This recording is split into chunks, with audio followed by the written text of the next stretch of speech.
Ao anatin'ny vaovao politika hatrany anisan'ny fanapahan-kevitra izay noraisina tao anatin'ny filan-kevitry ny governemanta omaly ny fanohizana hatramin'ny fe-potoana ny volana jolay izao ny fe-potoana fametrahana ny antota taratasy filatsahan-kofidiana solombavabahoaka manoloana io ara moa dia manana ny ambaran'ireo mpanao politika vola ravoavina nanao fanadihadiana sary tsiry rakotrarsan kosa. Lojika amin'ny fisian'ny fanemorana iray volana amin'ny fametrahana ny taratasy filatsahan-kofidiana solombavabahoaka hoy Andriamatoa Iajara Mahery solombavabahoaka teo aloha sady parlementaire CST avy amin'ny antoko TGV. Aminay taorin'ny resaka nataon'ny ministry ny ati-tany moa zany dia suite lojika ny zava-misy reny nangataka ny fanemorana ny fifidianana filoham-pirenena tsika dia hoe tokony hiemitra daholo ny fifidianana manaraka an'io.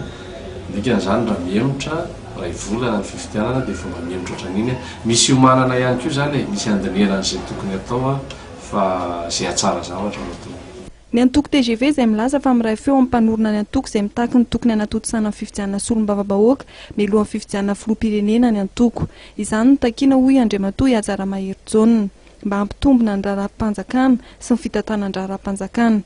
Ny solombavabahoaka teo aloha Zakahely Bonifasy dia nanamafy fa tsisy ny fifidianana amin'ity taona ity raha ny fandehan-draharaha amin'izao fotoana izao no jereny. Sarotry ny mona ho izy fifidianana amin'ity taona ity satria na ny paysage politika na ny climat dia mifandona daholo satria eo ny fiaraha-miasa amin'ny présidence ny governemanta problème anankiray zay ny communauté sy ny sénite ohatra misy complice hafa ke zay rehetrarehetra zay zany facteur lasa facteur de bloquant zany manakana ny fisiany ny fifidianana zany hoe ahoana afahanao anao fifidianana nefa ny lalam-pandriana mbola tsy mipetraka.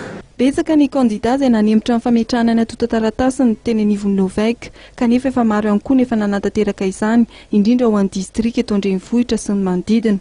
Ho an'ny distrika faha-efatra manokana dia antota taratasy roa ny voarain'izy ireo hatramin'ny androany.